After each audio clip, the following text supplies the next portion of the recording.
Okay, what better than to start off with a 0 to 60? We've got a lovely straight, flat bit of road in front of us. This BMW M2 is claimed to do 0 to 60 in 3.9 seconds and 0 to 100 kilometers an hour or 0 to 62 miles an hour in 4.1 seconds.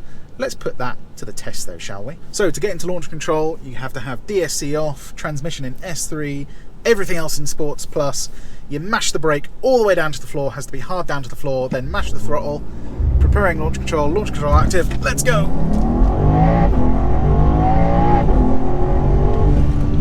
Right, let's pull over and see what we did. Right then, so what did we manage? Let's have a look at the data. My God. We just did 3.73 seconds 0 to 60 in a rear wheel drive BMW M2. That is insane. Just goes to show how much grip this car really has. That is 0.2 of a second quicker than the claimed time. BMW, you little liars.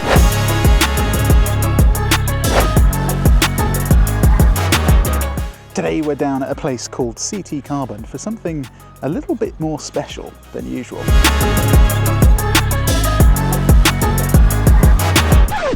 That's right, today we are reviewing the brand new BMW M2. Except this one is a little bit special because it's got CT Carbon's full body kit, which includes a splitter, side skirts, these little aero fins for the front, brand new carbon fibre parts for the front bumper, carbon fibre mirrors, a carbon fibre rear wing, a carbon fibre wheel, more carbon bits on the interior, and of course a carbon fibre rear diffuser. So it looks very nice, but how does it perform? Let's talk about the engine. So being the new M2, it means we get a new engine for this car. What is it? It is the S58 twin turbo inline 6, and that is a heck of an upgrade from the previous car. Now the previous car had the S55, which was a very good engine, despite people saying it was unreliable, but this one, covered in all its carbon fibre goodness from CT Carbon, is an absolute monster.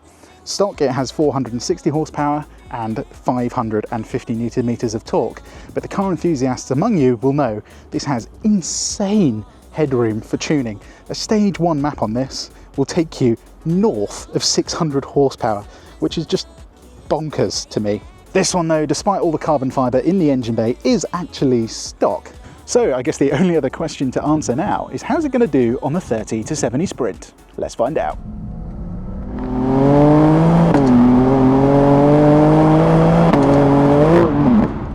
So then, how did we do on the 30 to 70 sprint? Well, the first run I managed 3.33 seconds, which is already an absolutely insane time. But I did another run, and you know what I got? 3.06 seconds. And that means it's now in the top 5 cars on our 30 to 70 leaderboard. That is insane for a car with just 460 horsepower. Coming to the new interior of the BMW M2 then, I'm sure you've seen this all before. Apart from this is a upgraded wheel which shows you your miles per hour and your RPM. Very important stuff when you're driving at the speed limit on UK roads. But not only do we have that, we have the lovely upgraded bucket seats, which we will actually come on to later because they're not all that good.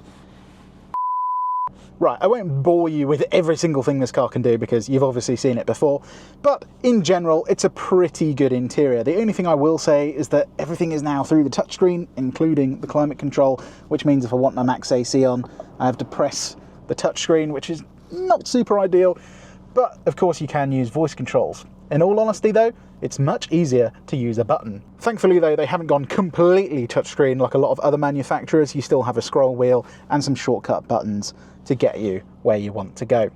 Anyway, enough waffle about the interior of the M2. Let's frickin' drive the thing, shall we?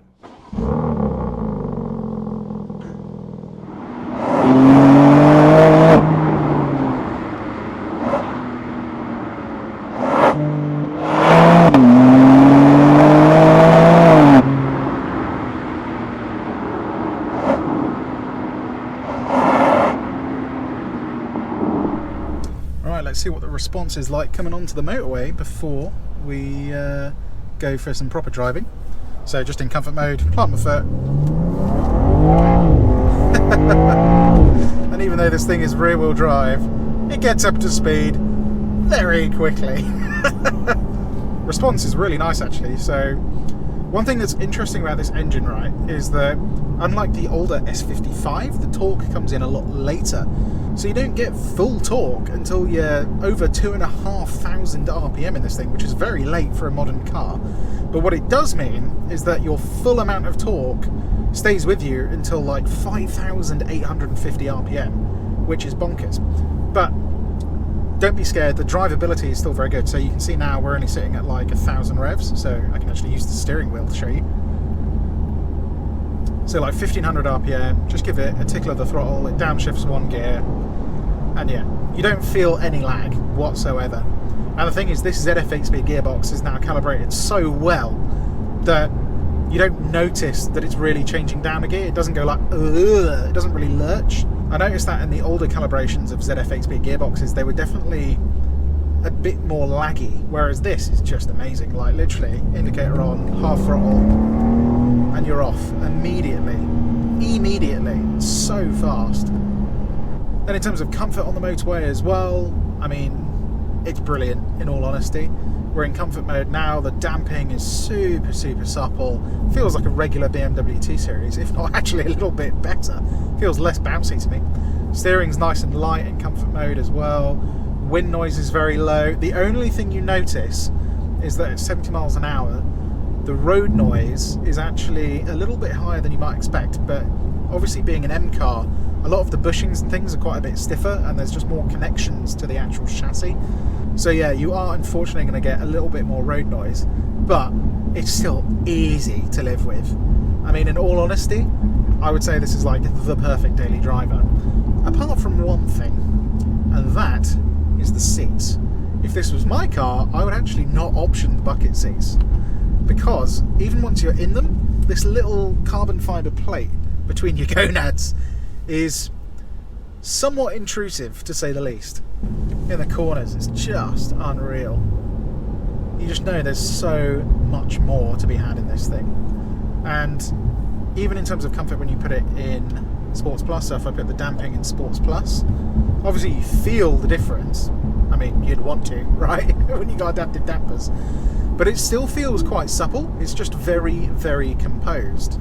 Now, in terms of MPG, on the combined cycle, this is claimed to do 29 miles per gallon, which, yeah, isn't brilliant. But in reality, the owner of this car has been driving it fairly normally over the past couple of days, and he's only gone 22 miles per gallon. Now, admittedly, that's not all motorway driving, it's a mix of driving, but with a 52 litre fuel tank, that means you're not getting very far. And the thing is, even if you use the entire tank and do 29 mpg, you're only going to get 331 miles. And if you use 3/4 of a tank, you're only getting about 230 miles out of a tank of petrol, which isn't ideal. It means you're going to be filling up pretty often, and almost as much as you need to charge an electric car, which is pretty bonkers. In terms of cost as well, if the fuel was £1.45 a litre, you'd be looking at about £56.50, I think, for 3/4 of a tank, and just over 70 quid if you're going for a full tank. So it's not that expensive to fill up, but if you're filling up more often, yeah, it's pretty expensive to run. You know, 56 quid for 230 miles of motorway driving, remember. If you're only doing 22 mpg, you're going to be getting like, I don't know, 100 and something miles out of a tank. And if you drive it hard, you're going to get like 110 miles. That is absolutely bonkers. Is it worth it for the fun though? Let's go to a B road now and find out. Right, we've got a nice straight bit of B road, so let's whack ourselves into M2. Let's just see what the response is like if I plant my foot. First gear. So you can feel the rear end moving around substantially. Oh wow, those paddle shifters they've added feel nice. I think they're magnetic. Oh god, they're loud. And the first thing you notice compared to the old car is that it just feels so much more sorted. The older car would be a little bit all over the place, which was very fun, don't get me wrong, but it was also not that fast. Whereas now, you've still got the fun of that like short chassis, but it still just feels so racy. It feels like you could really do a fast lap time in this thing. Then coming out of junctions in comfort, I mean, yeah, it's brilliant. Even though the torque comes in late, it feels super progressive. Do you know what it feels like, actually? It feels like a naturally aspirated engine, like a big naturally aspirated engine. Very similar to something like the W204 Mercedes C63, actually. Okay, let's do a little test with the damping. So we're on a bumpy British B road. I've got everything in Sports Plus. So we're going to do everything in Sports Plus, and then we're going to come back in Comfort mode and see what the difference is.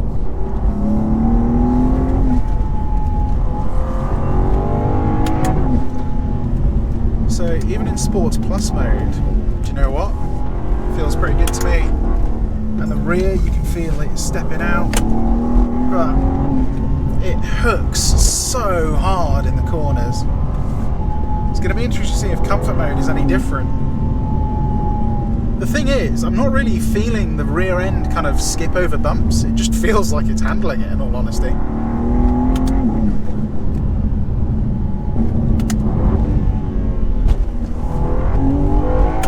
I mean, that was foot flat through that corner. I know MDM is like really good at managing the power, but it usually lets you have a little bit of fun.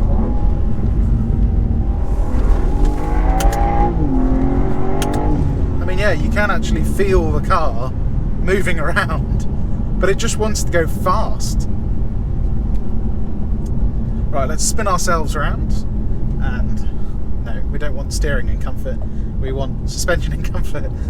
Yeah, in Sports Plus, it's definitely bumpier, but it feels like it's always in contact with the road. Okay, let's just plant our foot in comfort and see if it loses grip at all.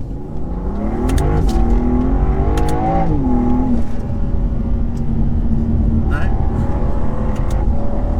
Okay, interestingly, in comfort mode, you get a little bit more feedback through the steering, and I think that's because the steering's just moving around a bit more. Ah, bloody cyclists. Always ruining car reviews. Wow. The power of this engine, though. Do you really need more power than this? Absolutely bloody not. Oh yeah, you can feel the rear end stepping out just a little bit more with the damping in comfort mode. Interesting. I think in Sports Plus, it's kind of assuming that you really want to go fast.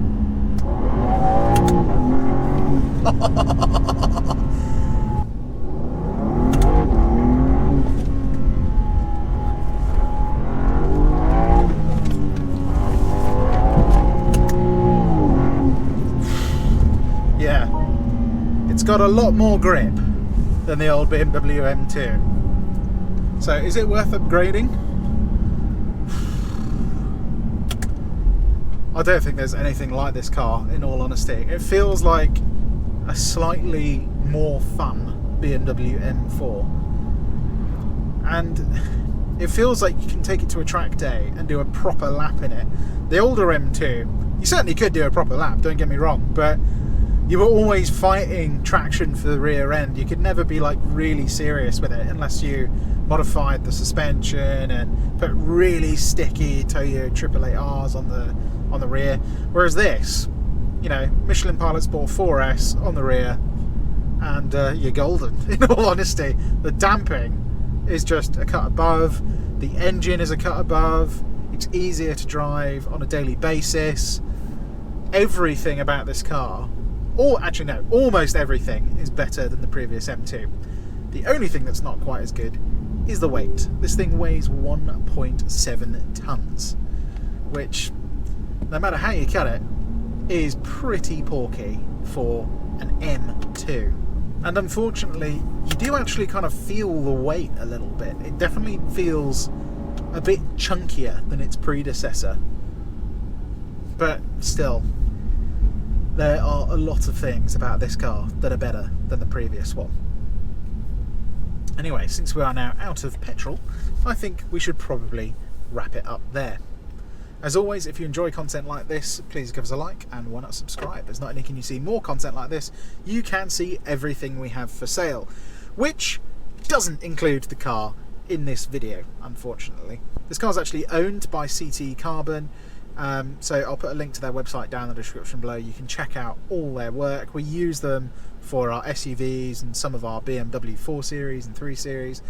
Their kits are absolutely awesome. I believe you can get a non-carbon fibre kit and a proper carbon fibre kit, and they do look pretty cool. And I think for the M2 especially, it definitely needed something to break up some of the lines on the rear, because design-wise, the reception was pretty interesting when this car came out. It is growing on me though. Ugh, what's not growing on me are these seats. Yeah, definitely don't get them. Anyway, as always, my name has been Tom, and you have been watching Paragon Cars. I'll see you in the next one. Cheers.